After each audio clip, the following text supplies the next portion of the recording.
Hello and welcome. Excited to see you. We got a bunch of people on here already. Super excited to talk about this webinar. I've almost revamped the entire thing from last year. So if any of you did join me last year for this session, you're going to see a lot of new stuff. So we'll try to keep it fresh. There's going to be some things that are very relevant and causing a lot of conversation in the trades and definitely in the Facebook groups. We're going to share some things based on studies and data. We're going to have a bunch of free giveaways, some free tools that we've created. I'm super excited for you guys to test out. So super excited to get this show on the road. We're going to wait about a minute, let some people trickle in. I know some of you East Coasters, it's a little bit later your time than it is over here on the West Coast. So I appreciate you guys hanging out with me on a Tuesday, a week before Christmas, but we'll get started here in just a second. While you're filing in, if you wouldn't mind just putting your industries that you serve and the market you serve in the comments, that would be great. Hi, Dawn.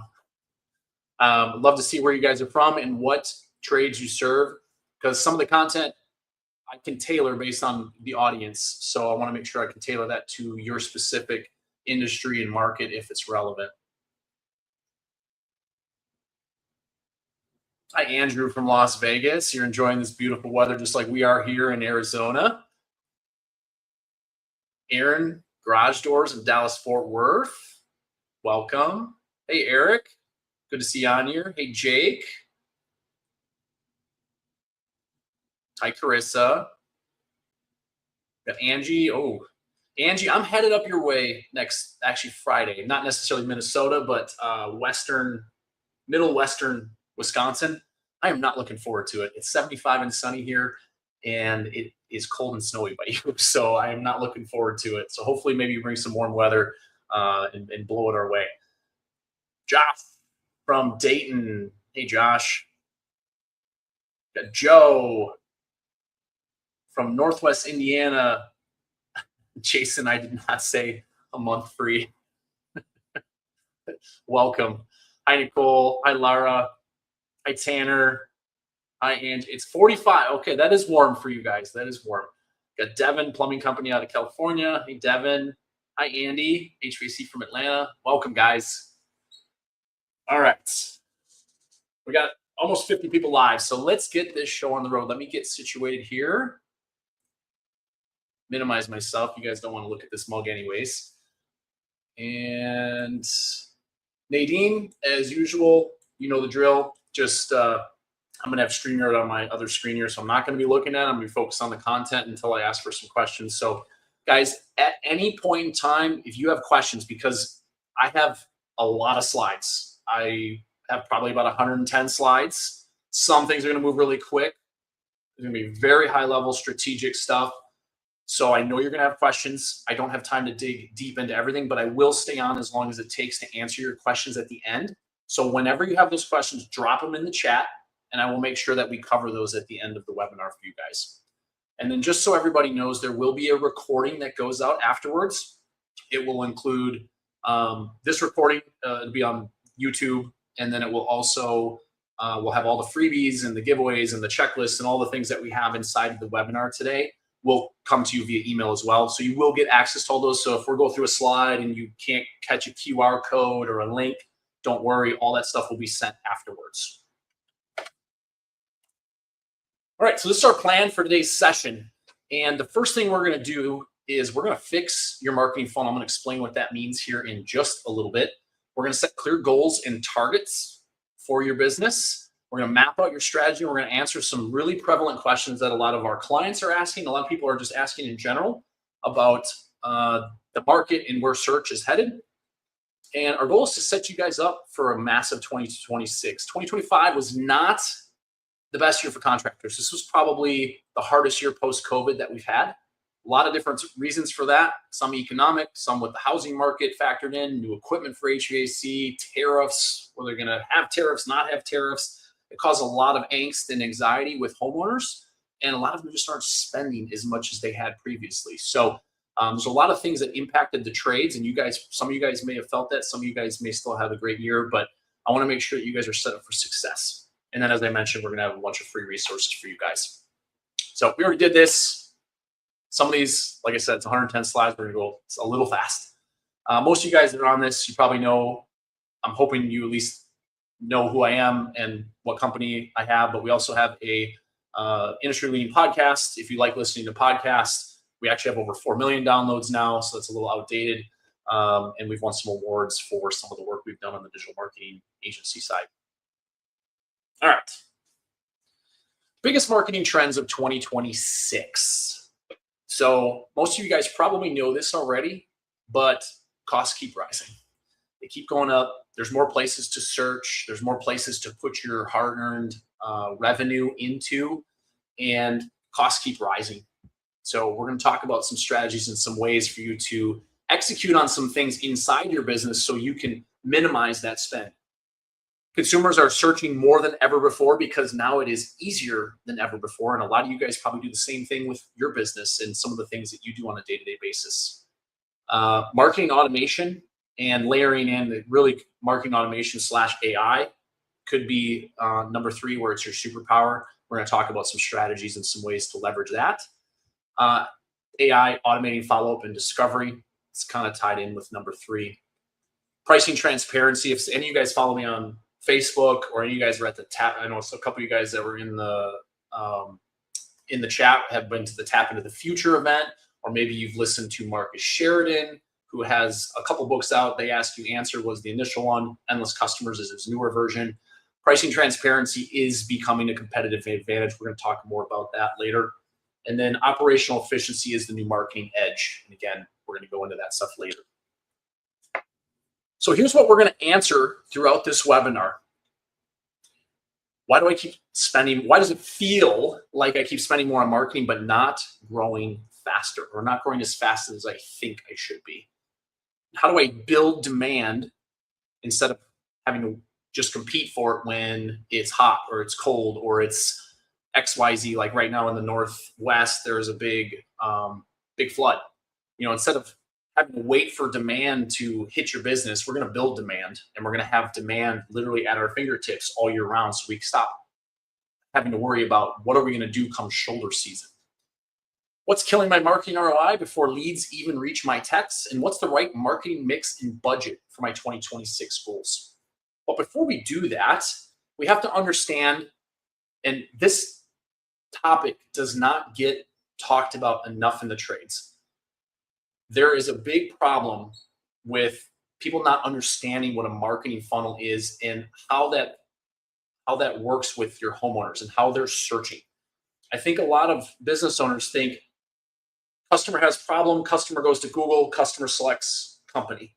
And the real truth is customer figures out they have a problem. They may talk to someone they know. They may ask some questions. They may go to a ChatGPT and look for some information of like, how do I know that I should call someone? Or how do I know I have this problem?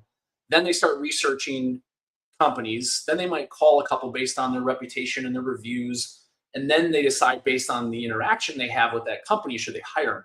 It's a lot messier than people understand. But contractors, and this is not just contractors, I'm just speaking to you guys because you guys all are contractors, is everybody throws all, and this is not self-serving because we focus on the bottom of the funnel with our services. Contractors in general focus all on the bottom of the funnel. They throw all their money at the bottom of the funnel. So you're stuck on this treadmill where you're constantly spending money at the bottom of the funnel on Google ads, local service ads, even things like social media ads, or it could be Bing ads, anything that's bottom of the funnel where the customer's making a decision and you're not bringing top of funnel awareness. And we're going to talk about that a little bit here. So our goal with this webinar is to, first of all, fix your funnel and have you start thinking differently. So that way you start focusing on how you can attract more customers to your business yourself without relying on Google, ChatGPT, Perplexity, Gemini, et cetera, whatever the platform is. We want customers to always look for you, which comes to branding. And this is the challenge with that, is we're constantly getting leads and there's just a lot of holes in the bucket. There's just a lot of holes in the bucket. I'm not going to go over this entire analogy because I did not. There's a couple of things I could have changed on this, but leads come in and we have a lot of holes, and we need to fix those holes in order to have a self-sustaining company. The ones that you guys see that are like, wow, how did they grow so fast? There's a reason they grew fast. They fix the holes in their bucket and they have a full funnel strategy.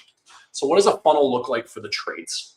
I want you guys to think of your marketing like a funnel that you'd use to pour oil into an engine. At the top, you're pouring in everyone who might eventually need your services. So for most of you, and I didn't ask if you did commercial or residential, but most of you guys are probably residential homeowners. So we'll use that as an example. So you're wanting to pour everyone into the awareness stage that could potentially need your services, whether it's today or 6 months or 6 years from now. Because these are people who just bought a house, or the AC is getting old, or they're searching as why is my drain kind of slow at 10 o'clock at night. They're not ready to call you just yet. They're just becoming aware that there might be a problem that they have to get solved by a professional. In the middle, after the awareness stage of their problem, they're considering who they want to work with. And so they're checking Google reviews. They're asking their neighbors. They're talking in next door neighborhood groups or local Facebook groups, or they're visiting websites to try to find answers to their questions. They're figuring out who they want to call if and when they're ready to call someone. This is where they decide if you're trustworthy or not. And typically this looks like, and you guys know this on the sales cycle, you get 3 to 5. Usually a homeowner will let like 3 companies in, get 3 bids is kind of what they're taught on a lot of different sites. So they're trying to pick the top 3 options after they're considered who to hire. And at the bottom, these are people that need you literally today. Their AC died and it's 95 degrees outside. The pipe burst. They got to get a plumber out immediately to stop the water. So they're calling someone today. This is the ones that typically you're getting today, and they have a problem and you got to get out there today. Those are no heats, no cools. We got to shut off the water. The electricity's down. Whatever that looks like for your industry. But you're catching people at the moment of panic. And the problem is a lot of us are just fishing at the bottom in the decision stage. And there's only a handful of customers in your market. And by a handful, I would say about 3% of your customers that are actually searching for a provider today. But there's a lot of other people that might be 30, 45, 60, 90 days away from making a decision. Maybe they know because they had a tune-up last year that their AC is getting old. They know they got to replace it, but they're not quite ready to replace it. But they need some information to kind of help them along to get back down to the bottom of this funnel. And the problem is we don't have content. We don't have a strategy to bring them into our world, similar to why you guys are on this webinar. I put a lot of content out online for awareness, consideration, and then we also retarget people with ads at the end, because then we're trying to book a call, get you in a strategy session, and talk about our services. And it's the same premise, and that's why we put out educational information like this, so you guys can decide if you know, like, and trust us before you even decide to get on a call with us. And the same thing can be done on the homeowner side. So as I mentioned, the biggest mistake most people make is they take their entire marketing budget and they put it into the decision stage. And then they wonder why they can't grow, or it doesn't seem to be working. So they move to the next agency thinking that's the fix, and the next agency thinking that's the fix. And it never becomes the fix because we didn't do anything to the middle and the top end of the funnel. And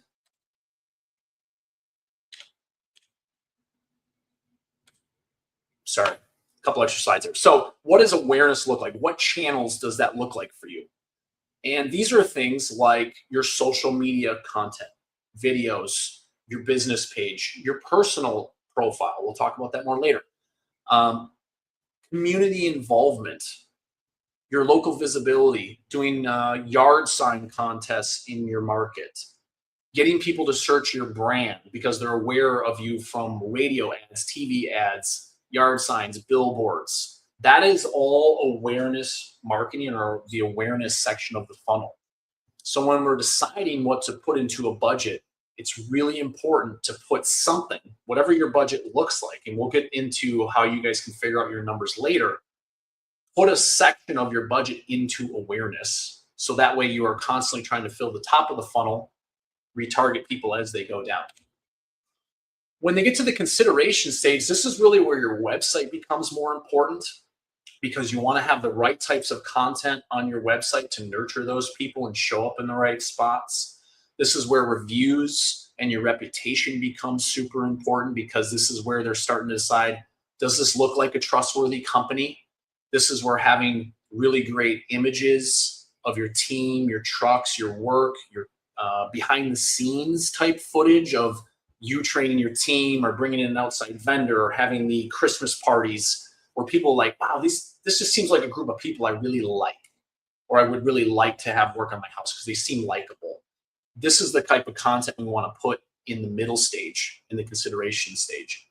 Now, if you are running ads like Facebook, or you're doing connected TV or OTT type marketing, this is where you could retarget audiences based on them viewing your website, your social media profiles. You could retarget with your customer list to find other people like that in your market.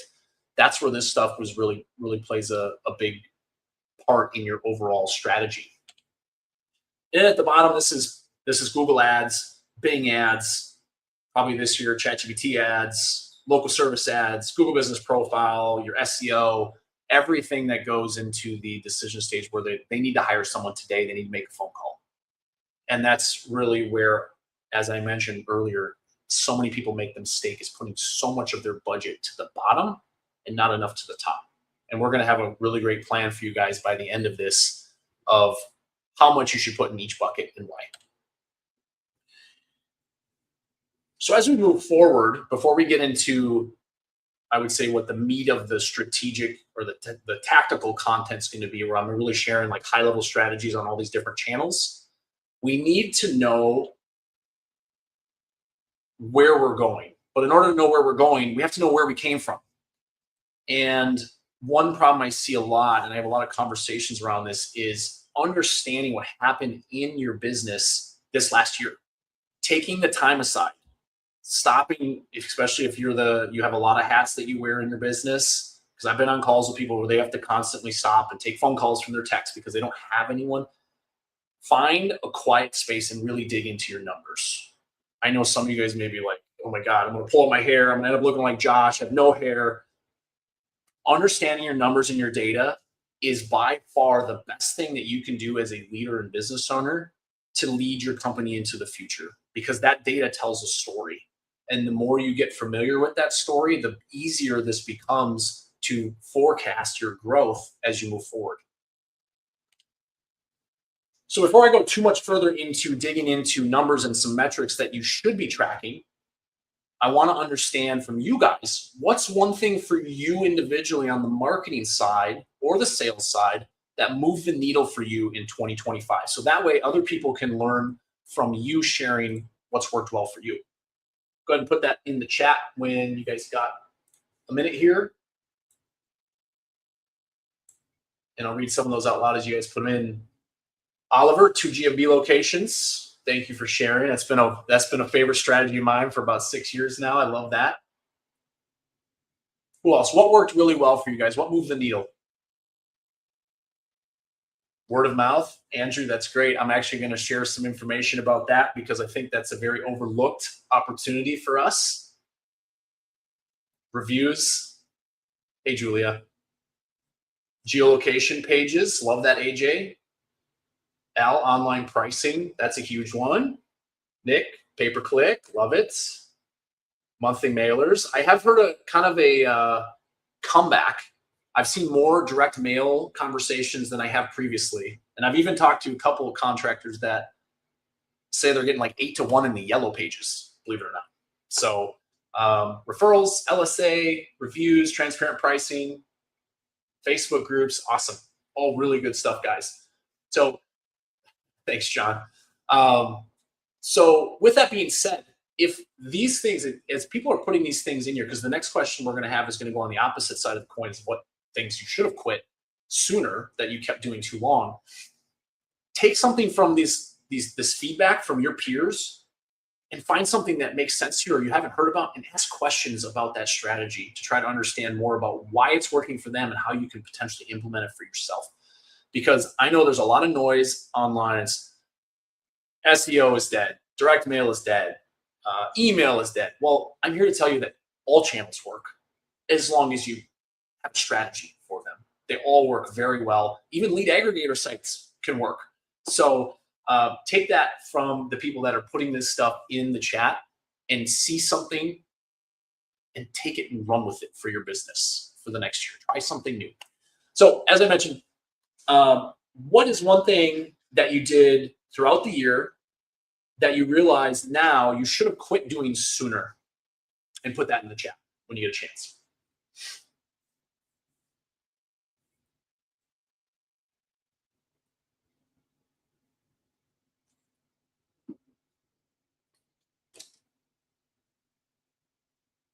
And nobody should quit anything, I guess. And maybe we don't know the answer to that question. That's okay. Jason said PPC. That is one that's challenging. Rigid SEO keyword requirements on websites. Okay. Actually, might want to ask you about that one, AJ. I don't know much about that, but rigid SEO keyword requirements sounds kind of interesting to me. What else? Joey. Facebook ads not super targeted. That's a really good one. It's hard to know that stuff in the moment, but once you learn, these are things that we can build on the next time you decide to do a channel like that. Okay, so not as many things as that we should quit that are working well. So those are things these are questions that you should ask yourself as you're doing your 2026 planning is, how did each of these channels work? And I'm going to share some prompts and some AI stuff that you guys can do to help yourself with that here shortly. So in order to know our 2026 goals, I mentioned we can use AI to help craft your plan. Now, 3+ years ago, you typically needed a business coach or someone that had direct knowledge of finances or really understood numbers, maybe an accountant, a CPA, to really help you with your plan moving forward. And now I know a lot of you guys still do this planning with like Nextstar and some of these other BDR and some of these coaching groups, which is great because it's really good to learn. But you don't always have to wait for that. And if you don't have a coaching organization or you just maybe don't want to go down that path and you want to do it yourself, feel free to take a screenshot of this. This is a prompt I came up with. You could definitely go more in depth with this prompt than I have, but this prompt is designed to, first of all, get information out of your head, put it into a prompt to help you come up with a strategic plan for yourself based on your revenue, your average ticket prices, your competitors, et cetera, et cetera. And this will also help you understand which marketing activities you're doing now, what your budget should be, and how you can move forward. So some of this is going to take some strategic thinking. So take a screenshot of this because you can take screenshots, add them to ChatGPT or Claude. I prefer Claude for this type of information just because I think it's better. And then just answer the questions. And then the nice output for you guys. And it's just a nice thought exercise that gets you started. From there, just continue to have a conversation like you would with a consultant.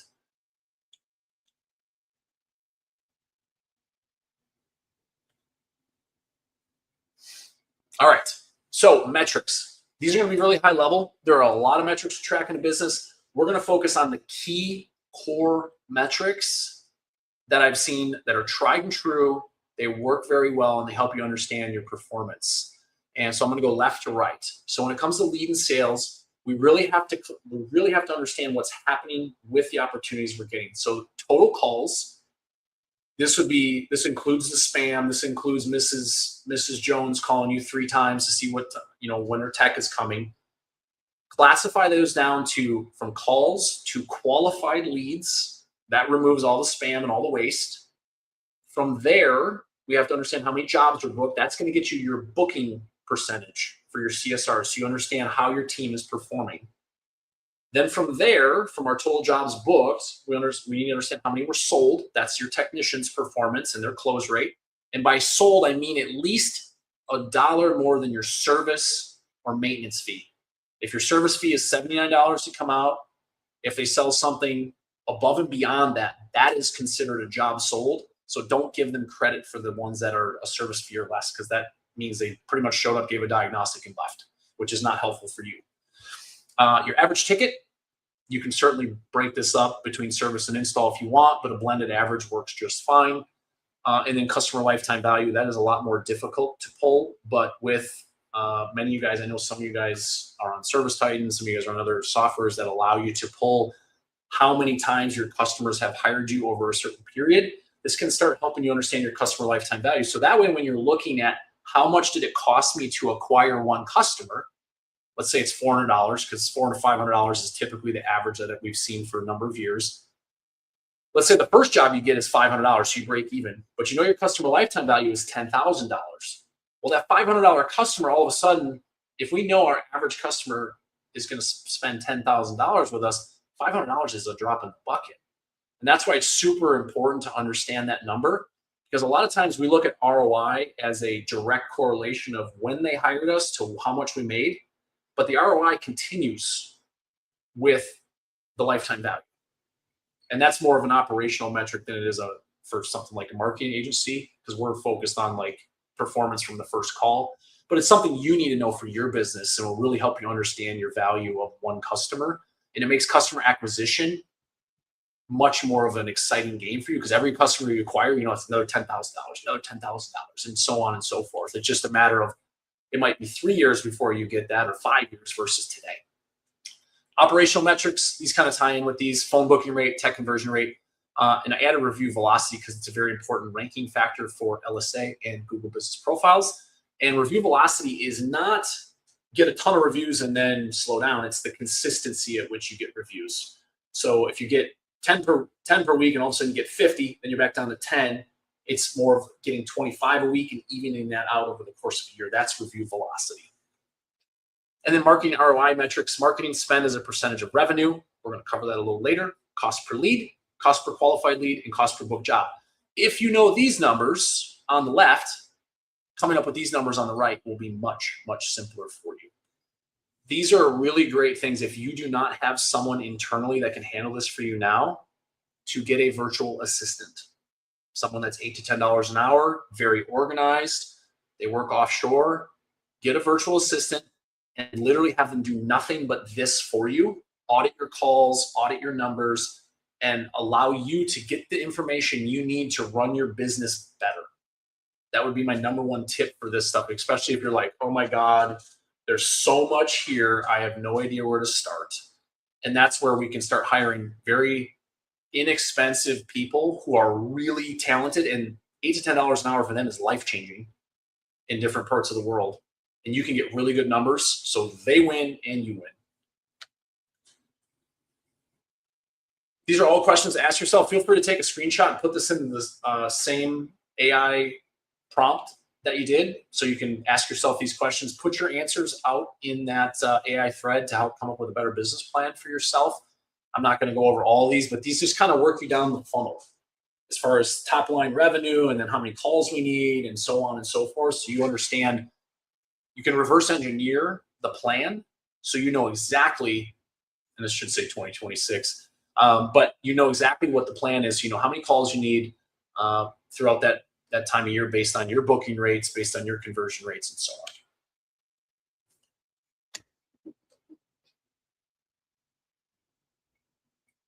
All right, I needed a drink before we get into, there's gonna be a lot of high-level tactical stuff here. Again, if you have questions, I'm going to go over like the highest priority items in several channels.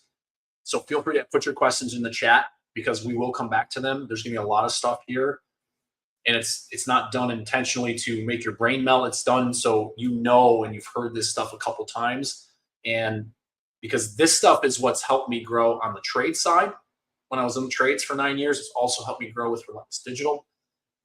We honestly have taken the same process and I've turned it into the same thing we do at Relentless Digital. We don't spend a lot of money on ads ourselves, but the things I'm going to share with you is we do a lot of. So make sure you take notes. Make sure you're ready to ask questions. So right before we get into that content, this is the question on everybody's mind. I've been asked this more times this year than I have in the 2 years prior, once ChatGPT came out. So instead of me giving you just thoughts or feelings, which a lot of agencies are doing right now. You guys probably have seen a lot of that. You might have been seen some things that looked or sounded scary. We're going to focus on people that have actually done studies and have data to back up this information so we can actually look at what the numbers say. So the first study was done. This actually is a little bit older of a study, and we'll get to some newer data here soon. This was done by SparkToro. They, the source down on the bottom there, it's a company that SEMrush owns. If you don't know who SEMrush is, in our world, they're like one of the biggest digital marketing tool platforms that there is. I think almost every agency I know has a SEMrush account. And it looked at the percentage of active users who do traditional search, which you guys would know as Google or Bing, and how many of them are using AI services. And it looked over a period of like 16 months or so. And what it showed is that, I think this was like 332 million searchers. So it's a massive, massive data set, over 130,000 users. And it showed that people were adopting AI services, but they were also using traditional search. You can see the number down at the bottom here, 99.8% of users using Claude or Gemini or ChatGPT we're also using traditional search. So that was what was done in 2024. I did not find an updated study from the same company, but I did just interview a guest on the Service Business Mastery podcast last week. We haven't released that episode yet, unless you guys go to our YouTube channel. They had a study of 425 people who bought home replacement systems this year. Most of those were HVAC, but there were some like water heaters and some like electrical panel changeouts and stuff. And they surveyed these customers to understand a bunch of things. And the biggest one that my takeaway was one, how do these people find contractors, and two, what are they looking for? And as you can see, 39% of homeowners start with Google. Baby boomers so older generation prefers contractors they previously used. So the number 2 option after Google was contractors they previously used, so relationships. It's not listed on here, but number 3 was referrals and word of mouth. So when I mentioned we were going to come back to that, I can't remember who put that in the chat.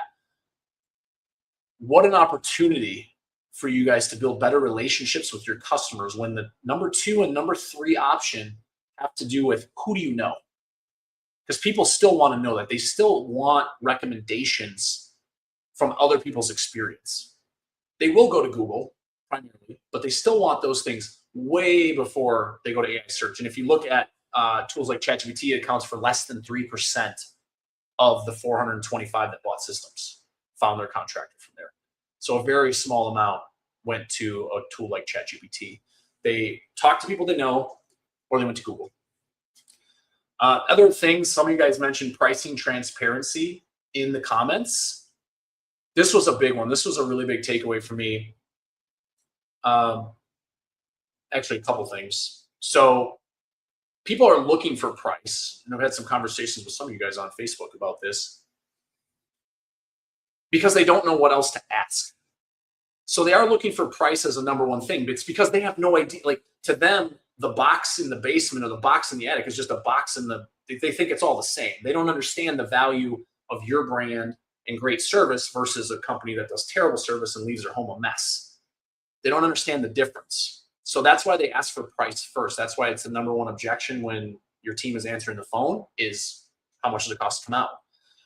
And the other thing is that 69% of this data set were searching for online price, but only 15% found it clear enough on what it costs to do whatever the work is that they want. And the reason for that is nobody puts it on their website. Nobody shares that information except for HomeAdvisor, Angie, a bunch of directory listing sites you guys have never heard of that I've seen through my research. And so there's a big gap there where you can take this information and become that person who is the transparent company and is sharing that information. Now, I'm not saying put your exact pricing online. I'm saying put what factors into the range and what is the range. On top of this, we've also done, actually, Chris is on here. We did she was at our Tap Into the Future event, and we did, I think, what does it cost to replace a water heater in Dallas Fort Worth? And literally within like 4 days of that page on their website, their blog on their website going live, they were cited as the #2 option in ChatGPT by putting one article out there. And you can do that for every single vertical or service you offer, and it's not that hard. So just things to think about as you guys are putting together your strategy. Transparency is going to become a very, very big thing, because now people can just literally at the palm of their hand, they can get almost all the information they need before ever even hiring or calling their team. But the key of this is less than 3% are using things like ChatGPT to find contractors. So what does that mean for revenue? If any of you guys are with us and you have Searchlight or you follow the Searchlight blog, this was from October of 2025. They have a study. They have 1,000 companies in their portfolio that use their dashboards. A lot of PE companies, some of the big boys that you guys know in the trades. 0.33% of revenue opportunity has been converted through ChatGPT. That's through 1,000 companies, some of them very big brands. So very, very little. Now, that doesn't mean this isn't going to grow. So the next question is Google dying?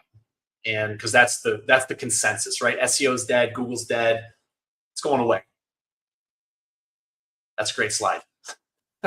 So I want to show you guys what it looks like. And this is based on data from Google and ChatGPT and a couple third-party sources that put this data together as far as the number of searches done on a monthly basis in the billions. So just keep in mind, like this number, when you're looking at 8, that's 8 billion per month.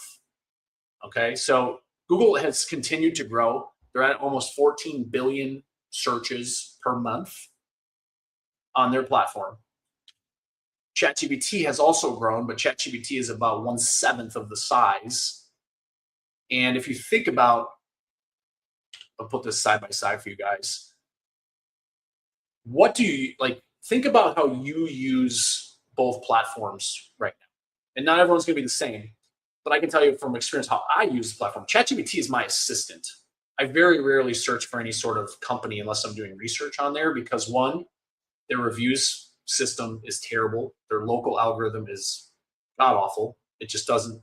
I was doing some research for this webinar, and I'm about an hour away from Phoenix, and I was looking for a local AC repair company, and I was getting companies that were literally over an hour away from me. When I asked someone in my area, the algorithm is just not focused on local search. So if I'm looking for a local restaurant, I actually heard from a different marketing company, he used ChatGPT to find a restaurant when he was gone, and 2 of the 3 options were closed. Like they went out of business because it's not updated. They don't have the Google Business Profile infrastructure. So people are using ChatGPT more, but they are also searching on Google more. And there's a lot of noise out there that would make you believe that, well, because ChatGPT is growing, Google must be dying. And it's not that way. People are searching more and more often, and they're using ChatGPT for different prompts and different questions. So it's just something to keep in mind when you guys see that stuff, because a lot of it is noise and a lot of it's not true, and a lot of it's to sell you a new website or sell you a new service. So I know I'm probably going to upset some people by putting that out there, but this is real data from third-party sources. So I'm not making this up, and those are my theories, and I'm going to live and die by those. So where are homeowners looking for contractors? We mentioned this a little bit. I put a chart with that Mantle study. This was what it looked like. Google was about 39%, previously used 36%. Friend or neighbor, contractor's website, social media. This is a big one. Social media has grown quite a bit as far as search. And then some of it was if they have maintenance or membership contracts, big box stores, and AI search. So you guys can kind of see what that looks like. And for me, we run on the EOS methodology. If you're not familiar with EOS, essentially you focus on the highest leverage items, or the items that are going to make the biggest impact for your business. So if I'm looking at this and I'm sitting in your shoes, I'm looking at what can I do to take care of these top things, because I'll keep an eye on some of these other things, but I want to focus where people are actually at right now today, because that's what's going to move the needle next year. We talked about this a little bit. So what's really going on in search? They're searching more than ever.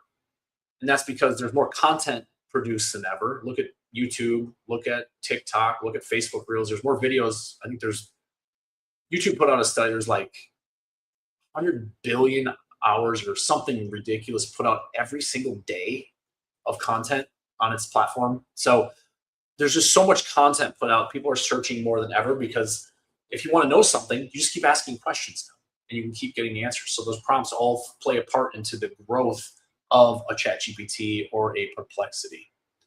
But when it comes to local search really hasn't been impacted nearly as much because the Google Business Profile ecosystem is very strong and people trust it.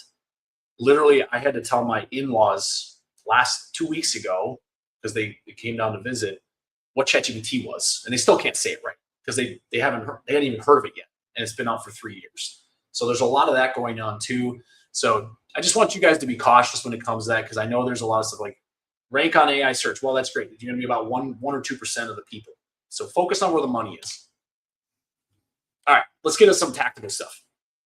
First of all, we're going to talk about local search and a couple of the different platforms that you guys know and how they all intersect and work together. So with Google Business Profile, location matters a ton. And what I mean by that is your physical mapping and where it's located. And this was a client where you guys can kind of see on the right-hand side where their actual physical location is. They wanted to rank in Bozeman, which is one of the bigger cities in Montana. And you can see what happens is they rank very well outside of there, but as soon as you get into where that outline is, the Google Maps definition of Bozeman, the ranking drops off. It's because their map pin is not inside of Bozeman, Montana. So it's very important if some of you guys mentioned multi-location strategy, or even your main, if you just want to have one location. If that location is a warehouse way outside of town, you are going to struggle to rank where you want customers. And that's just the truth. It's just, there's no way around it. That's the way the algorithm works. So you are either working with the algorithm or you're working against the algorithm. So just know that. And I would definitely do a search of your company, zoom out, remember where the map pin is, and then type in the city that you want to rank in and see just where you land, where your map pin lands. If you're outside of that, you're going to have a lot, unless you don't have a very competitive market, you're going to have trouble ranking inside of it. Primary category is the number one ranking factor. It's been the number one ranking factor for years, so choose wisely. And what I mean by that is you can also change it throughout the course of a year. This was a HVAC client. Their primary category was HVAC contractor. We changed it in April, right before air conditioning season, to air conditioning repair service. And then we also changed the landing page to their AC repair page versus the home page. And you guys can see the ranking improvement in a very short period of time just by giving the algorithm what it wants to see and making sure that our clients are set more relevantly than others. Your Google Business Profile name is important. If you guys are clients, you guys probably know this because we probably told you to get a DBA. Try to get a keyword in your name. Sounds really silly. Still an important ranking factor. Google is probably not going to do anything about this. So adding things like repair into your name in a very nonchalant way and getting the paperwork from your state to do so can definitely have ranking benefits for you. Service area businesses listings do not rank well. So this would be like home addresses, virtual offices, shared co-working spaces. This was a plumbing client that literally they had 2 SABs, their house and their main plumbers, their main technician's house. And you can see how they ranked before. Before we onboarded them, I told them they got to get at least 1 office. Before we started working with them, they got 1 office. We changed that right after their onboarding date, optimized their profile, and you guys can see within just a couple days a massive ranking increase just by making sure they had a physical office. SAB listings are also, they get suspended a lot more easily, and they're just a pain to deal with, to be honest. So it's better for you guys. I know sometimes it's painful to hear that you got to go to an office, but it does have benefits, and the benefits far outweigh the cons of this. Make sure you fill out everything in your profile, self-explanatory. Make sure this is something that happened about 1.5 years ago. I still see a lot of GBP listings that do not have their social media profiles connected. this is a real, like, we're going to get into some stuff that's going to make a lot more sense really soon, but Google is starting to index Facebook posts, Facebook videos, Instagram, TikTok. They're starting to, in their main page of search, they're starting to put different things there and connect those things. They used to be like walled gardens, if you will, where Facebook, you could only find something on Facebook. Google, you could only find something that was Google related. It's starting to become an ecosystem where everything's kind of mixed in together. And I'll show you guys some examples I found this weekend of this. But make sure you connect all of your profiles to your Google profile. It will help you. This is obvious. We're going to go into some strategies on and some of the best ways to do this a little bit later. This is going to help with that review velocity that I mentioned previously. And a couple other news and notes on the local search side. So one, if you have a physical location, you should absolutely get an Apple Business Connect listing or an Apple Maps listing. In order to do so, you're going to want to make sure that you have a Yelp profile and you do try to get some reviews on Yelp, because Apple does not have their own rating system. They use Yelp for that information. And there's over 120 million Apple devices in this country. There's 3 of them in my house. I'm the only one that uses Android, and I get made fun of relentlessly because I have an Android and I'm the oddball. But there's a lot of Apple users out there, so having an Apple Maps listing is just literally low-hanging fruit for you. Even if you get 20 leads a year, it's free, and it's just a free potential opportunity for you. But make sure you have a Yelp listing that's updated and get some reviews to that as well. That will help you. ChatGPT isn't quite completely connected to Bing like it used to be, but it does pull from their local side. When you look for a local recommendation, it does pull from Bing places. So typically this is something like for clients of ours, we can connect Google Business Profile updates to Bing, and that's how we manage that. But it is something, if you don't know if that's being managed, go look for yourself on Bing. I know it sounds silly because not a lot of you probably use Bing, but ChatGPT pulls in from Microsoft and Bing. So just keep that in mind. And then I'll get into some AI search stuff here in the next slide.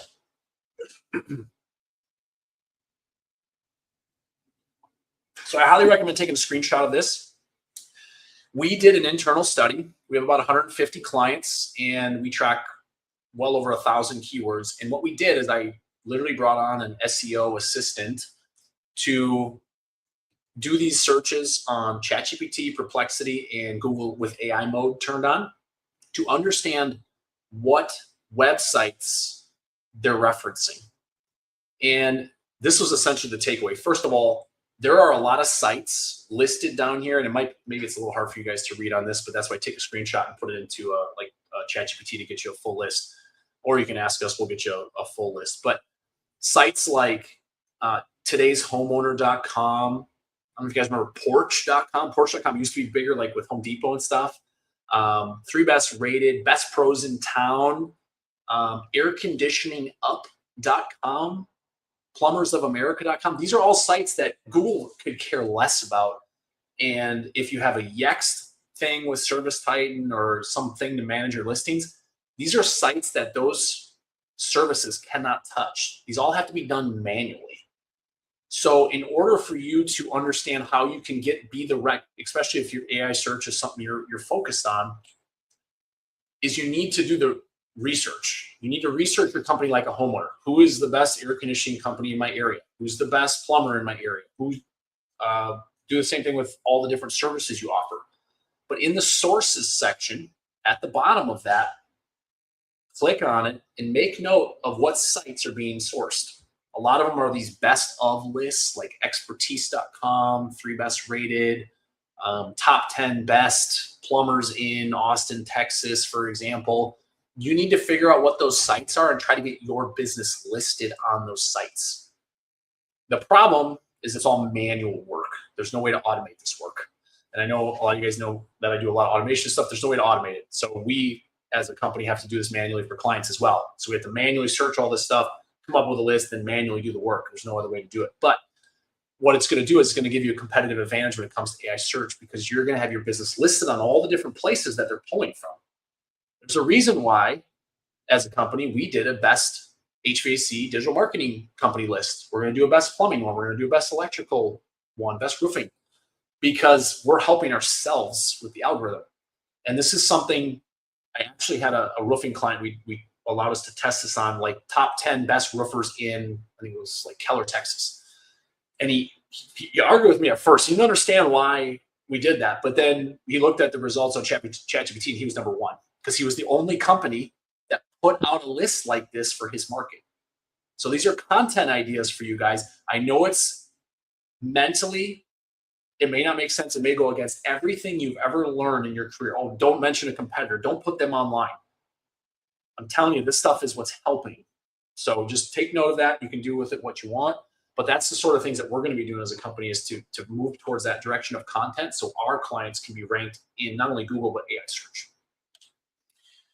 Oh, the other thing I want to mention, make note of the summary section. So this typically, like when they give the providers on an AI search, you want to make sure that you look at, do they cite Reddit? Do they cite Better Business Bureau? Do they cite reviews on those platforms? Or do they cite that this company wasn't recommended because of XYZ?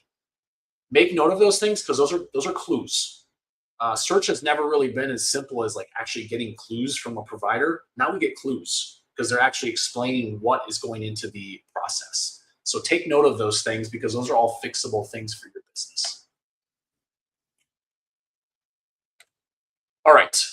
I mentioned I was going to talk about some stuff about Facebook groups, because I mentioned connecting your Google business profile, your social media network. So I was doing research this week, and this is the question I put in Google, and I saw 3 different Facebook groups on page 1, and I saw another one on page 2 for the same search. And that's what this looks like. And you can also see, look at, this is exactly what I saw. You can see all these different companies that were named. And I also saw this with Reddit. So what I'm telling you is that understanding and monitoring your brand online is becoming more important. This is not if I get to it. Someone in your company, and that someone may be you as the leader or owner, needs to be the person that's engaging in these groups regularly. Now, I'll share a tool, actually a couple ways you can do this. But this stuff is showing up not only on Facebook groups where people are looking, but it's also showing up on search engines. And Reddit shows up on both ChatGPT and Google. So it's very important that you guys pay attention to this and have someone that's monitoring your brand for you. Here's another example. And here's some social media to-dos. These are all things that I did a lot of in the trades. I've done a lot with out of the trades as a marketing agency. Engage with people in groups, but don't just put your company name. Is literally the worst way to grow your company. Is just call ABC Heating. Call ABC Heating every single time somebody's looking for a provider. You're not adding any value to the conversation. If any of you guys have seen me in the Facebook groups, literally I'm not saying it's the best way, but it's worked very, very, very well for us. Just do what I do. Ask questions, give them information, and don't ask for anything in return. People, it's just a law of reciprocity. They will be attracted to you because you didn't try to sell them, and they decided to purchase with you. And make sure that people that type the F, put following, put a dot on the post, ask them questions too. I've actually sold full systems to people who, when I was at the last HVAC company, they literally would just put the F or put a dot or say following. And I'd start asking them questions about their system, engage them in a conversation, and we'd eventually get into DMs and book an appointment, and we ended up selling systems to them as well. And these are all free marketing tactics. There's no money, there's no agency needed for any of this. It's all there. It just takes a couple minutes of your time every single day to do. And then the last tip, don't post from your business profile in a Facebook group. That's a really great way to get banned. Post from your personal profile. Now, I mentioned monitoring your brand mentions and keywords on Reddit. You can do this 2 ways. You can do it through a tool like Zapier, which is an automation bridge. So essentially what would happen is if you're in some subreddit communities, like the one you guys just saw where it was like all about Phoenix, you can, anytime certain keywords hit that group, you can get notified via email with a link to the post, so you can go right to that post and start engaging just like you would in a Facebook group. You used to be able to do this with Facebook groups. You can no longer do it that way because Facebook got rid of their API. So you can't, there's no way to access it. However, we did partner with a company that allowed us to create Tap Recon. There's a link to this if you guys want. I think it's like $97 or $147 a month. TAP stands for Trade Automation Pros. It's a sister company of ours. And it uses a Chrome extension, and you can monitor Reddit threads, local Facebook groups, Nextdoor groups, LinkedIn, if you guys are big on LinkedIn. And it essentially will just notify you when a conversation hits that's matching the keywords you set, and you can just go engage with the conversation. So that way you don't have to necessarily have Facebook open, refresh the screen, and stuff like that. You just go to the conversation when it's happening, and then you can go about your day. Some more do's: automatically share 5-star reviews, showcase your work. Some of this stuff is pretty standard if you guys have a pretty big social media, if you focus on social media. For some of you guys, maybe it's not. Post images with your texts, with customers, with yard signs, really easy stuff. Great engagement on this type of stuff. Post internal team meetings, post Christmas parties, post anything that you guys are doing that sets you apart. Because not only is this a great tool for you to get new customers, it is a really great tool for prospective employees to want to join your company. I can't tell you how many times I've heard when people come to interview us, they can't believe the stuff we put out on social media and how great it is. It just gives them a whole vibe about our business because of everything that we're putting out online. And you guys can do the same exact thing. You just have to have some sort of consistent approach to it. Use video content. We'll get into a tactic for that here in a second. And make sure, this is such a low-hanging fruit, your personal profiles online, make sure it says where you work and what you do and who you help. It's crazy to me when someone engages me on a group, I'll go look at their Facebook profile and I'm like, I have no idea who this is. Or I get friend requests all the time and I'm like, if I don't know who you are and you don't own a heating, air, plumbing, electrical business, I'm not going to add you on Facebook. And I have no idea what you do. You're probably just going to spam or solicit me. Put what you do on there. I promise you, it will help you. Feel free to take some screenshots of these. These are things I did when I was back at Professional Services. What you'll notice is you see this Port Washington voice page. This was the biggest local page we had. I'm posting from my personal profile. So just keep that in mind. Posting from my personal profile in here, not the business page. And I am not asking for anything. I'm literally just, hey, the weather's going to be really cold. Here's how you need to prepare your house. And this stuff will get shared, liked, and shared around quite a bit. I have a couple more examples for you guys. Here's one where we're doing some training in the shop. I talked about why we do technical training every single week. This is the post. This is probably the closest I've ever been to going like viral. You can see it got shared almost 1,000 times. Again, it was cold weather thing. I had it ready to go and launched it, and it took off. I shared it to a bunch of local Facebook groups, and then people shared it all over. I think this thing literally made its way to like 20 or 30 different states. So you guys are more than welcome. If you take screenshots of this stuff, use the exact same content. I don't care. Use it. Have it ready for extreme weather events. Do the same thing for when it's really hot. If it's, you get a lot of rain or tornadoes or whatever the case is, have something prepared for all of these weather events. Put it out 2 to 3 days before.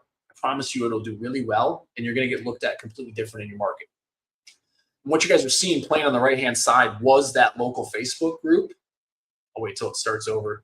It was just recommendations for a reasonable heating air conditioning company, and look at the results on this. We literally dominated our local Facebook groups because of this strategy. And I've seen other people do this. He's not on the call today. He's in Florida, Stephen Bates. He started implementing this as soon as I talked about it last time, and literally he booked 4 jobs within like just a matter of a couple days when it was hot in Florida this summer. So the stuff works. You just have to have someone to implement. Talked about content ideas. Free tool. You can do up to, I think you can do like 3 searches a day on it for free, or you can upgrade and get like unlimited searches. Just type in a service line that you offer. This will pull questions that other people ask. And this is pulling from Google's platform. So it'll pull, why does it cost so much for an air conditioning installation? how do I hire a contractor? It'll pull all those questions and you can pull them into like a Google Sheet and then just start making videos or start writing content or start making Facebook posts answering the question. Or if your ChatGPT account knows enough about you, throw the question there, have it answer the question and make a post for you. Whatever, as long as you guys are posting and taking that information, doing something with it, that's what I hope to get out of this webinar for you.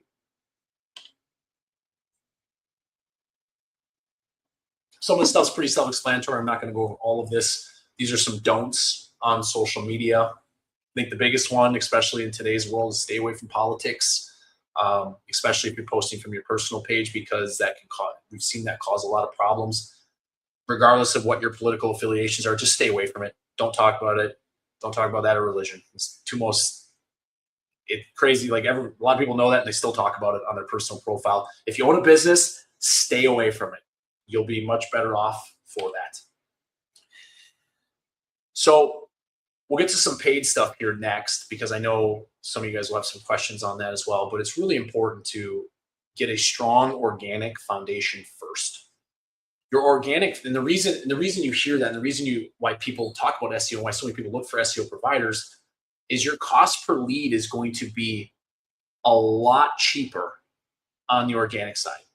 So when you decide to add a paid layer or add paid media or doing some direct mail or some things that are more expensive, it essentially averages out your cost per lead. That's where you get that like $300, $400, $500 for a new customer.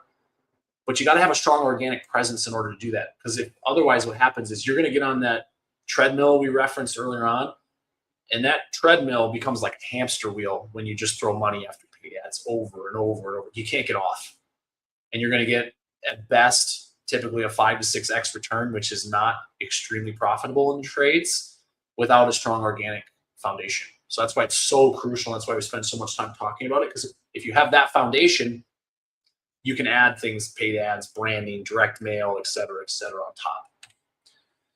top. So reason that most PPC campaigns fail is that people only set up one ad group for all services, meaning you lump everything into one ad group, so you can't really disseminate which ones are working and which ones are not. And same thing with landing pages.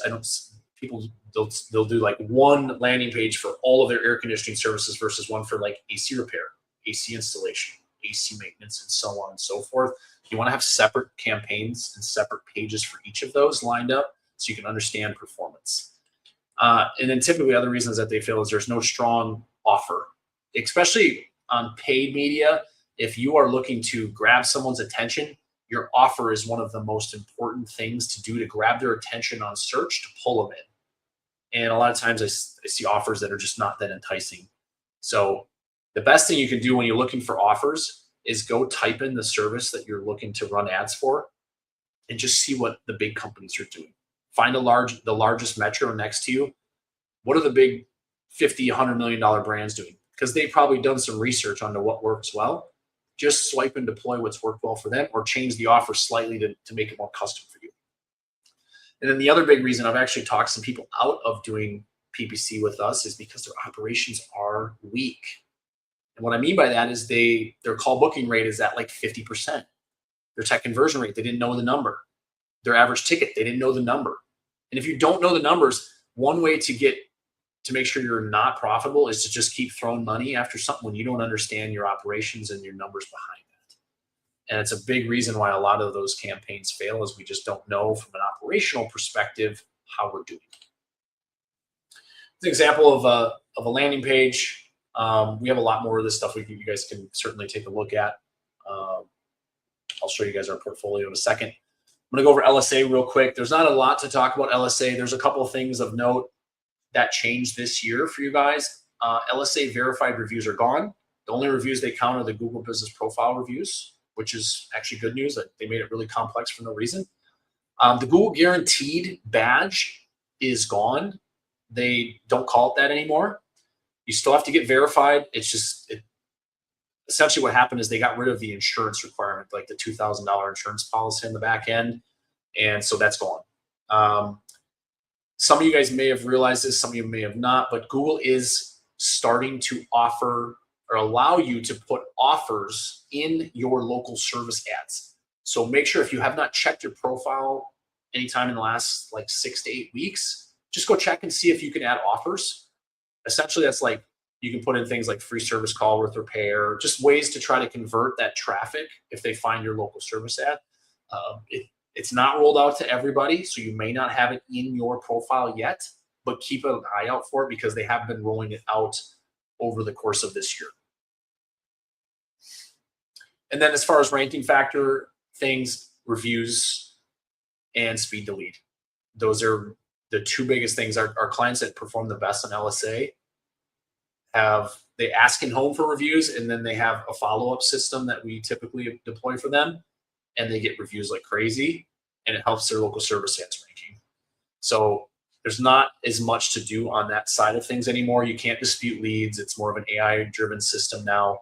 So there's just not as much you can do on that side, but those things can definitely help. So make sure you're tidying up your hours that the ads are running, and make sure you always have someone or an AI to answer the phone at all hours that you guys run those ads. All right, now remarketing to our database.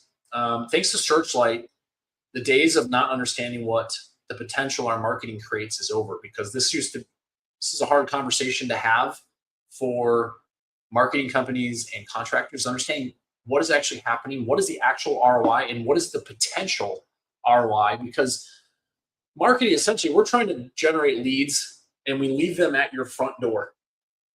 And once they get to the front door, that's when it's handed off to a contracting company. And then what you guys do with that lead from that point forward is really, there's some things we can help with. There's a lot of things we can't. And so understanding what happens after that is a really important thing, because marketing operations, they get treated as two separate entities, but they really should be treated as one. They have to work cohesively. Otherwise, you're not going to get the success that you want. So, and what this dashboard is showing you is, this is an older dashboard. I took this from a previous webinar, but our clients were averaging an 18.2x on closed revenue, but they had additional potential revenue. And when we partnered with Searchlight almost 4 years ago, when I started seeing these dashboards, it made me think, like, how can we, as a marketing company who isn't running the calls, who isn't answering the calls, help our clients try to close more of that business? Because this is a lot of money. You guys see this estimated revenue here? Out of 72 million, there's 37 million in open estimates. That means we don't have to necessarily go get another customer or go pay for more ads or go out and book another job. There's 37 million in proposed estimates sitting there. And so this is where we've gone to work, and we've kind of created an entire team around our Bullseye Pro app, is to go back out and go grab more of what's already in your database. This was a recent one we did for a company in Florida. It's actually running right now. You guys can kind of see what that looks like. We're just outbounding to their existing list. They were a little slow before Christmas, and they offered a $49 heating inspection for anyone that they haven't seen in 2025. And this type of stuff, first of all, if you do this yourself, you do it with Chirp or Hatch or whatever, Podium, whatever platform you use, it really doesn't really matter the platform. You have to personalize the message and stack the offer. I talked about offers with PPC. Offers are super important for this as well, because if I just said, hey, we have a $49 heat inspection, you want one? There's no value in it. What's going to make me move now? But we did put a limit of 20 spots. And then we also put, what does this cover and why is it important? Drain line inspection, common cause of water leaks in Florida. That might be something you want to get taken, that you might want to have to be looked at. And then you can kind of see what that looks like afterwards. This all we do is reach out. There's a lot of customers that say yes. They want to hear from you. I talked about this was last month's webinar. And if you guys want to see that one, I put that on YouTube, or you can reach out to Nadine in the chat and she can send that to you. There's a lot of strategy behind doing this, but it's all about personalization. And this is kind of, all of your CRMs in the trades have endpoints that you can pull from. You can see this one says fall 2023. It would actually look like June of 2023. You'd actually have the month in here. But you can pull this information. You can even pull the last technician that they saw. Hey, Sarah, it's Mike from Comfort Air. Dave was out in June of 2023. And you can automate this. You can take it on a spreadsheet, upload this stuff, and these messages all can come with merge fields. And then you can send this stuff out. So personalizing those messages gets a lot better response rate. A lot of people default to very basic campaigns, and then they say it doesn't work. And there's a reason it doesn't work, is because it's not personal, and it doesn't actually want, the person doesn't want to actually do anything with that message. It's just kind of white noise for them. Here's some other ideas.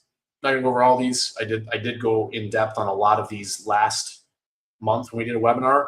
So feel free, if you guys are not on our normal webinar cadence, pay attention to that schedule and pay attention to that stuff, because we do put these out once a month. So I'll share a quick story with you guys, and then I'll get you guys a couple more custom GPT tools to create these campaigns yourself. One of the first times we did an outbound campaign was back in 2023, and this company had about 5,000 customers that they wanted us to send a $49 AC tune-up inspection, because they were slow, and typically their market got busy end of May through the rest of the summer. And with that list of 5,000 customers, we ended up booking over 300 tune-ups. And that company did over $300,000 in revenue that they would not have had just by reaching out to their list. I want you guys to think about that for a second. We talk about shoulder season. We talk about, oh, we're slow or this or that. There are so many things that you guys can do proactively. You just have to have some tools in your tool belt. So I'm going to give you guys a couple tools. These are custom GPTs that I created. One is for creating text message campaigns. These campaigns are already going to they're going to have the value stacking that I mentioned, and some things with scarcity and urgency in them. So feel free to swipe and deploy this. Just make sure in ChatGPT you add it to your sidebar. And then I have an email campaign. This is going to focus on making emails that are engaging, tell stories, and are not boring. They're not just going to be offer-based emails. They're going to have a story, which then turns into an offer at the end. But you're going to be able to create campaigns for any single type. Even if you want to just do a filter reminder campaign, you can throw that in here. It'll create a really great email for you. You can put that into whatever email marketing tool you use, like Marketing Pro or MailChimp or whatever.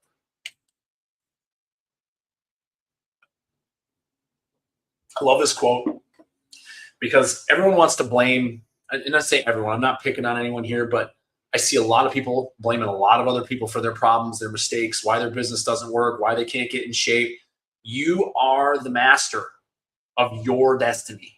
Stop letting everyone else control or having that control. Take it back and realize you can do things differently. You can influence, direct, and control your own environment. You can make your life what you want it to be. Okay, so just let that sink in. We're setting goals for 2026. It's important if we're setting goals to have our mind right as well. And some of these things that I just shared with you guys can be really valuable for you guys to stop waiting for the phone to ring and go take action. All right, a couple more things. I'm going to fly through a few of these things. Some of these things are just critical elements to convert on your website. A couple big things for me is have some pictures and maybe some videos on your website of you and your team. It is, I've audited 20, 25, $30 million HVAC and plumbing companies, their websites, and there's not one single picture of their team. They just have their trucks. People do business with people they know, like, and trust. If your website does not convey that, there's a decent chance they might land on your website and bounce back and go find someone else. And that includes your internal pages, not just your home page. And I'll get to that here in a second. All things, a lot of you guys have probably heard a lot of these things. So these are just reminders. Here's a couple really important things when it comes to your website. One page per service you offer. So that means I'm going to give air conditioning an example. AC repair, AC maintenance, AC installation and replacement. That can be one page. You can separate it if you want. Okay, so it's separate per service line. And then if for every single city you serve, you need a separate landing page on your website. So if you're an HVAC, heating and air conditioning are separate. So city A should have a heating page talking about your heating services for, let's say, Phoenix. Bad example. Nobody does heating in Phoenix. And then an air conditioning page targeting Phoenix. And then for city B, same thing. City C, same thing. Same thing with if you have multiple trades. So if you do HVAC, plumbing, electrical, that is 4 location pages per city. So just keep that in mind. That is how you show up for near me searches. And I don't know if you guys remember earlier on in this webinar, I mentioned I was doing some research and trying to find some companies in Queen Creek, and I found George Brazil, which is a really big company in Phoenix. They had a location page targeting Queen Creek. That's how they showed up in AI search for my specific search query. So just keep that in mind. Use real photos of your team. Put more than 1 photo per page. Like, you should have 4, 5, 6 pictures per page. Just doing that will put you ahead of 90% of your competition.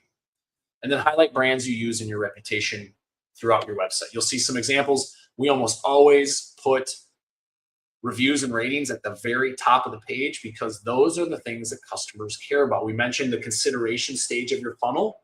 Well, when they get to your website, we want to make sure that they know you're a great company, and you guys should do the same on yours. A couple more examples, and you guys can go to our website, and if you want some inspiration or want to see some latest designs, things like that, feel free to check it out. There's a lot of, we kind of split these by trade and everything else. We got a lot of different websites on there you guys can take a look at and get some inspiration from. All right. I know we've had a few people drop off. I know some people are, timing may not work, so it's going to get a little late. I do have some more stuff to go over. I'm going to try to go through as quickly and make sure I hit the high points. We talked about reviews. I said I was going to mention it later. The best ways and tips to increase reviews is through asking in home. I actually don't have my wallet in here, but I have a card that that's just like this. It's like an NFC chip where you just like tap it on your phone, just like you do with Google Pay and Apple Pay. Great way to get reviews. Great way to also share business contact information instead of business cards these days. Otherwise, doing something like I shared on the screen here. Best way to get reviews is asking in home, 100%. Now, the best way to get more reviews is to ask in home and then automate the follow-up. And I guess I don't have a screenshot with that, but we have a whole system for that. We've been sharing some results of that. We've actually completely changed our system. Some of our existing clients on here, you guys will have an updated system here later that we roll out to all of you. It's going to perform even better than what we've had previously. But essentially what it does is we take a picture of the owner of the company and we can personalize the name in that picture for the first name of your customer. So it personalizes it. It puts a happy face with the ask. And we've been getting really good responses on the reviews that way. And we've even done that to launch some second or third listings for clients to get those up to 100+ reviews very quickly. Make sure you'll share these to your socials. This is automated, but this works very well and they look very professional, very clean. And the reason why is Google reviews help you rank better. This was a HVAC company that launched a second listing back in 2023. We've done this many times since, but this is just, I don't usually pull the heat maps throughout the process. This was a case study that I did. You can see where they were before. 6 weeks later, we ran through about 1,500 customers in their database. They got like 40 reviews. And you guys can see what happened after we optimized it and they got reviews. And this was in April, right before heating season in this part of the country takes off. Worked out very, very well. Okay, I do have some screenshots in here. So this is kind of what that review process has looked like. These are some very recent ones that we've done with that new review process we've been testing. It works very well. This is something that honestly, I think more companies should do like every 6 months. So after the end of every season, you're going to have your way that you ask in home and the way you automate to that point. But I would go back through that 6-month period, pull that customer list at the end of summer and the end of whatever the seasons look like for you, for your business, and go ask those customers leaving a review. If they left one on Google, go ask them to leave one on Facebook or Better Business Bureau or Nextdoor, because those things all play a part, not just in Google search, but in AI search, because those are brand mentions. And there's no reason why just to have them copy and paste the review. You can't pay them to leave a review on Google, but there's no terms and conditions that say you can't pay someone a $10 Amazon or Starbucks card to leave one on Facebook or to leave one on Nextdoor, etc. So you can take the same customers and multiply the effort. All they got to do is copy and paste the review to a different platform, and they get $10 or $15 or however much you want to compensate. Here's a couple more examples. You see taking second locations and turning them into powerhouses really quickly. So and we kind of mentioned reviews on other platforms. They absolutely 100% matter. The problem is nobody thinks about it. All they care about is Google.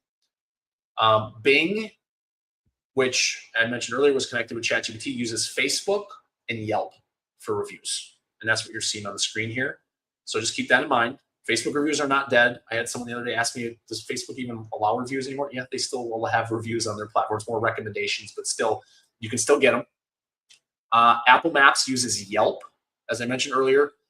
And one thing I noticed by going through that big study with ChatGPT is it references the Better Business Bureau a lot. I know you all think the Better Business Bureau is dead, but they reference it a lot, and it becomes their trusted source because they don't have their own local maps ecosystem. I mentioned making sure you have a Yelp profile that is updated, and it's because Yelp is still a major player in these other local search platforms. So make sure you at least have a few reviews on there and you don't have a terrible rating. Last couple things before we get into budgeting, and I apologize. There's a lot of information on here. Nadine told me I had to turn it back and take some stuff down, but a lot of this stuff is really relevant. I want to make sure you guys have this information. So is lead flow really the problem most contracting companies have? This is the problem that we hear a lot. It's also the reason a lot of people get in our pipeline to potentially become clients of ours. But we have a lot of data that suggests otherwise. So I looked at over 220,000 calls from our clients this year. 44.1% of qualified leads were not booked. Think about that number and how big that is. That is a ton of opportunity. So that means the average booking rate across all trades, and I know, trust me, I know, your Service Titan probably says you book at 85%. I'm here to tell you your Service Titan is most likely wrong. And I can confirm this with other companies that study this stuff. Service Titan themselves have done a huge industry study. You can search that up online if you want. Our average booking rate is about 56% across all trades. It's not very good. And that doesn't take into account over 32,000 calls that were missed or abandoned this year alone across our client set. It's a lot of opportunity. So when you guys think about, do we have a lead problem? Now, it's true you might have a lead problem, but there's most likely some internal things that can be fixed. And I'm going to show you guys by making simple adjustments, a couple percentage points, how much of a difference that makes to your bottom line here in a second. And this is why these are problems. CSRs are not well trained. They're usually the last department that gets any love in contracting companies. It's not always the case, but usually it is. Leads that are not followed up within 15 minutes go cold. Average customer must be followed up with 5 to 7 times. And today's customer is multimodal, meaning they all communicate in different ways. Text, email, video, ringless voicemail. We have to consider all of those things for ways that they communicate. The solution is to leverage market. I remember earlier on I mentioned marketing automation is your superpower. Leverage marketing automation to follow up with missed calls, web form submissions, chats on your website, and then automate the follow-ups after you've seen someone. So every prospect hears from you at least 5+ times, and they're able to engage in a two-way text messaging. Text messaging is so much more, it's so much easier for homeowners to use. They don't necessarily want to sit on the phone, they want to text. So make sure you have some sort of system where you can text back and forth with them. Here's some speed to lead campaigns. We set these up for clients that want them. Feel free to take a screenshot if you need ideas. And then I mentioned that CSRs don't get trained very often. So one thing that we did is we turned ChatGPT into a homeowner. And I created 2 custom GPTs. The one on the left is a CSR trainer, and the one on the right is an in-home sales trainer. Feel free to use these. They're completely free. And what you do with these is treat them just like a regular phone call or an in-home sales visit. And what I did is the training information that I provided it were some of the biggest objections that I've seen from my experience in the trades and talking with other coaches and industry leaders. So that way your team can practice these role play scenarios. And you guys can give it custom ones, of course, and train it the way you want it to be trained. And what's great about this, and actually Dawn, who's on the call, she does this for our own team. I created a sales custom GPT for her to take her transcriptions of her phone calls and score herself. So she coaches herself and she regularly tells me the performance of her calls, and she's learned through that process. This will instantly give your team feedback on what they did well and what they could work on. And it's completely free. And they can even use, if you do the ChatGPT app on your phone, you can turn the voice mode on and talk to it just like you're having a conversation with a homeowner. Really, really powerful stuff. If you guys would like to learn more about how to create these or custom GPTs like this for yourself, just get in touch with me. I have a separate company with Tersh. If you don't know who that is, he's my business partner in Trade Automation Pros. We teach people how to build these things so they can build them for their own use cases and customize them to their own business. As far as the marketing automation, we can help with that. There are other great platforms out there. I've mentioned some of their names. They all work great as long as you're putting together personalized messages that, especially the offers, are value stacked. Any platform can work. It's just a matter of implementing those things. The beauty of having us do it is we can write the copy for you. You do not have to be a copywriter. We'll do that part for you and set up the automation. You just have to let us know what kind of offer you want to do. All right, almost done, guys. Really appreciate you guys hanging out with me. This is going to be this might even be the most impactful takeaway for you guys once we run some numbers here. So last year, if you guys did this, I actually pulled this screen up and we ran through a scenario together. But make sure at the bottom of this screen, you guys take down this URL, save it, okay? I created this using a vibe coding tool, bolt.new, last year. And it's a way for you to do marketing and budget planning for yourself. And it's got a lot of different things that you can do. And I'm going to show you guys. I did a scenario and I took some screenshots so I didn't have to change my screens, because I want to show the power of tying your operations into your marketing and just how crucial it is to make your bottom line healthier. So I put some scenarios up on here. Essentially, I'm acting as we're a $5 million company. So not too small, not too big. We got 10,000 calls in this year. Of those, 5,000 were leads, which is about the average. About 50% of all inquiries are leads based on the data we have. And I put the number in there too. I mentioned our average client booking rate was about 55, 56%. So we booked 2,750 jobs, which gives us a 55% booking rate. Of those, I said our technicians are really good. They close about 70% of those into paying customers. That's 1,925 jobs sold. I put in our average ticket of 2,500, which is somewhere around the industry average. Some industries a little higher, some are a little lower. And I said that we had about 12 employees. And when you put these numbers in, it helps you understand some of these numbers. These are all dynamic. So what it means is you enter something in here and it dynamically places the number at the bottom. And I put some numbers in here. So if our gross profit for the year was higher than 55%, this would be green. It goes red if it's not.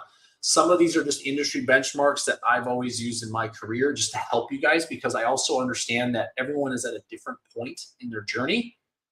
Not everyone knows what a good gross profit looks like, or a good net profit, or a good number of memberships. So I wanted to make sure that data, there's some learning here that you guys can kind of benchmark yourself. You can see the goal I put for net profit is 15% or higher. 500 memberships per million in revenue is typically what you want to see. And you don't necessarily need to adhere to the marketing spend goal. For me, I've always been, let's spend the least amount of marketing we can as long as we're growing. And that's why we put out so much content, because we know that helps fill our funnel. But 8% or less usually means you're healthy enough to have a 15% or above net profit. And We also want to know our revenue per employee. It's a really important number for you to know as you guys progress in your business. So with that being said, let's say I'm a $4.8 million company this year. I want to be aggressive next year. So I want to grow 50%. So I put my growth target in this next field. That means my revenue goal for next year is going to be, it automatically calculates it for you. And then if I keep my gross profit the same, it means I'm going to have $3.6 million in gross profit. And I'm going to have, if I keep my net profit at 5%, I'm going to have $360,000 in net profit. So it does some of these calculations for you so you can see what that business, that bigger business looks like, what the numbers look like. And then the really powerful part is understanding what happens when we decide to put more effort and emphasis on tracking our internal operational metrics. So if you remember, 50% of our calls are leads, 55% are booked, 70% are sold. Our average ticket is $2,500. Just watch what happens to our numbers if we increase our booking rate from 55% to 60%. Without doing anything else, we didn't get another lead. We didn't do a single thing other than fix our booking rate. We added 250 extra jobs to our calendar. We sold 175 more jobs, and we added $437,000 in additional revenue without spending a dime on more marketing. Just by fixing one operational metric in our business, and 60% is not even that good. I want to let that sink in for just a moment, because so many people focus on more leads, more leads, more leads. This is where the best companies operate from, right here. These metrics and focusing and having a relentless focus on these metrics. Now, let's say we take the same scenario. We raised our booking rate 5%. Let's say we just either raised our prices or maybe we got a little bit better at training our team to offer a little higher end options, and we increased the value of our average ticket by $200 this year. So again, no extra marketing spend, no extra leads. Just by focusing on small little incremental things, we added almost $1 million to a $5 million company. It's a lot of money. So it's just something I want you guys to think about. Feel free to play with this calculator. It's dynamic. You guys can enter it and play with it and do whatever you want. At the bottom of this screen, I didn't put a screenshot of it. I have a digital marketing budget planning, and I put some buckets down there as far as like what you should be spending on SEO, paid, social, branding, direct mail, things like that. Because the one thing that we don't want to do is we talked about the funnel. We do not want to put everything in the bottom of the funnel. We don't want to keep making that mistake. We want to put some other things into our social media bucket. We want to put some things into our branding efforts. We want to put stuff into our local community bucket. If you put everything into the bottom of the funnel, you're going to end up just where you were this year, and it's not going to be a good place. And you're going to end up with the same problems, and the business just isn't going to feel like it's growing. And that's really what the biggest thing I want to see for people. And it's not self-serving. We focus on the bottom of the funnel. So for me telling you not to focus completely on the bottom of the funnel is completely against what we sell. But it is also the way that you're going to grow faster, and you're going to be more healthy, more profitable, and you're going to have more customers coming to you, wanting you instead of having to get 3 or 5 estimates. So play with this calculator. It's completely free. It's not going anywhere. Save the link so you can always come back to it. And if you focus on the right things, growth happens. So at the end of this, and I know you guys have been on this for a while, think back through this, write down your top action items. I know there was a lot here. I am happy to talk with any one of you about action items based on your specific circumstances, but make sure you think through and write these down based on what you heard today. I have a few more freebies, and then I'll open up to questions, because I know I really appreciate you guys sitting through. I know sitting for an hour and a half is not sometimes the easiest thing for you guys to do, but this is probably the most thorough checklist. Actually, I'm sorry, we actually have 2 checklists. This is something different. This is a workbook. This also includes some of the marketing budget planning stuff that we talked about today. and it's in a workable format for you, so you can print it off and write on it and color and scribble and whatever else you want to do on it. But feel free to download this so that way you guys can work through that, or take it back with your marketing manager, marketing coordinator, and work through it together. All right, we covered all of this stuff. There's a couple more things I'm going to get to before we answer questions, because it's really important to stay up to date with the latest news and industry information. And if you didn't catch it in the beginning, and you like listening to podcasts, you like watching podcasts on YouTube, our podcast is the second highest rated home service podcast behind someone named Tommy Mello, if you know who that is. So we interview thought leaders, tech companies, AI companies. We are focused on having some of the best conversations we can. If you really love local search, you're going to want to tune in live tomorrow, because we have Darren Shaw, who is one of the more renowned local SEO experts, going to be on our podcast tomorrow. I can't wait for that one, because I get to ask a bunch of nerdy SEO questions, but I'm super excited to have that. But tune into that, just save it as a favorite, or subscribe to it. And then if you'd like to schedule a free strategy session, you can do so at this link here. This will also be sent out at the end of the recording. Yeah, I don't think I have anything else here. I'm trying to, my throat's getting a little sore from talking so much. Appreciate you guys hanging out with me. So let's move it over to questions. Nadine, I'll give you a minute while I get some water.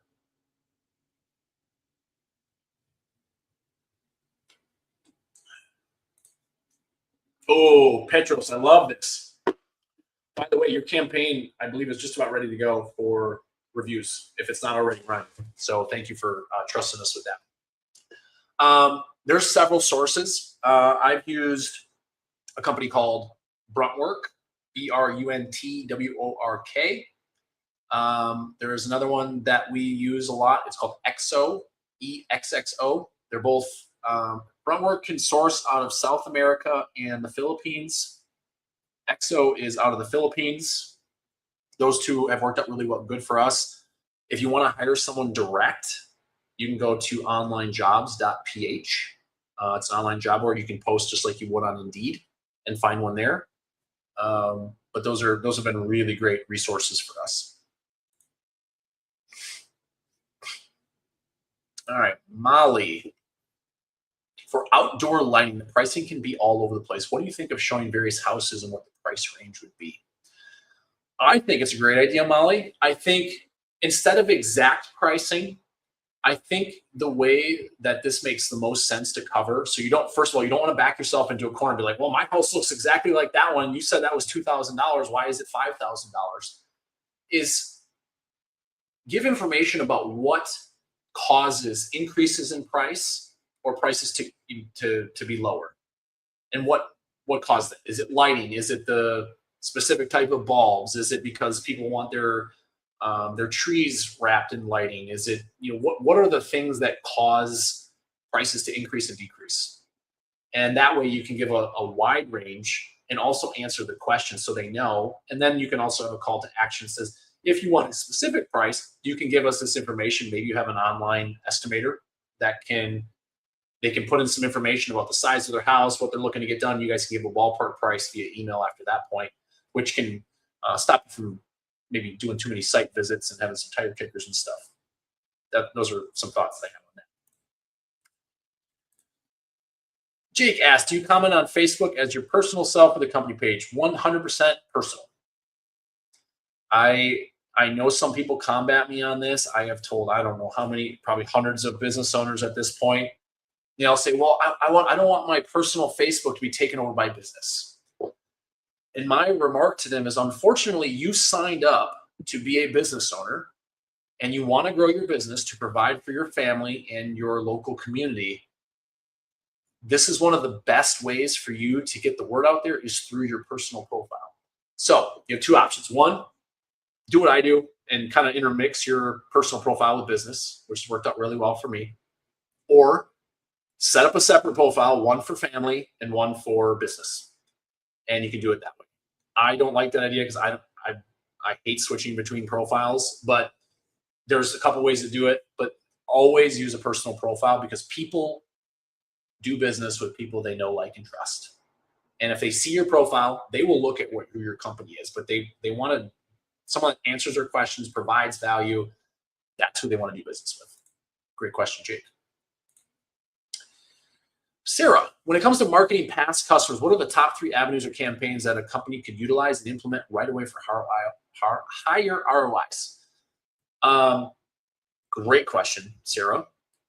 Open estimate campaigns is a huge one. And I'm not just saying like follow up, like, hey, did you have a chance to look at the estimate? The best open estimate campaigns really are a combination of text message and email, because email is a fantastic nurture channel where you can share things like case studies of other customers like them, maybe some reviews, maybe why you're the best company to hire, or an educational piece about why it's so important to look at XYZ when you're hiring a contractor. It's a great nurture channel. So that's one. Outbound campaigns for tune-ups and inspections. One of the biggest mistakes I see with outbound campaigns when you're trying to drum up work is people will come up with offers like $50 off any repair. And to me, that literally feels like you blindfolded me, spun me around, and you're asking me to hit a bullseye on a dartboard that somebody needs a repair today and is going to say yes to that offer. The best offers are ones that almost everyone can partake in. So water heater flushes, plumbing or electrical safety inspections, tune-ups, anything that's entry level. So whatever the entry level inspection or service that you offer is, indoor air quality assessment or inspection, like a duct cleaning inspection. We used to do those for free. We did duct cleaning estimates, and we ended up turning that into a lot of work. Things like that can be really great. And then review campaigns, because you'd be surprised when you get review campaigns. That's also a great opportunity when somebody leaves your review to ask them if they know anyone else that needs a service that you offer. And we referenced that in that Mantle study, where the second and third biggest ways for people to find contractors is through who they know or a contractor they've used in the past. Staying top of mind for those people to keep recommending you is huge. So those would be my answers for those. I would love to know who named themselves the real Josh Crouch. This is great. I have no idea who that is. Laura asked, is it really important to go into Google LSA and mark jobs as book completed, etc.? Does that help or hurt your ranking in any way? I don't have definitive data. So I am connected with a couple people that are under NDA with local service ads, and they have mentioned it does help to fill that information out. So we fill that information out. I don't know to what degree. I'm just kind of adhering to what somebody else has told us, but I would fill that information out. We're actually working on an AI platform, which we should have ready to go in 2026, that will do this for clients really quickly, and also have automatic missed text message, or I'm sorry, when text messages come in or message leads come in, automatically follow up with those people 4 to 7 times. And then also, if you miss an LSA call, follow up with those people up to 4 times as part of a platform. So we'll have something there as well. It's just not, I guess, really not relevant to your question, but I just want to make sure that was put out there, because this type of technology is coming, and be on the lookout for it.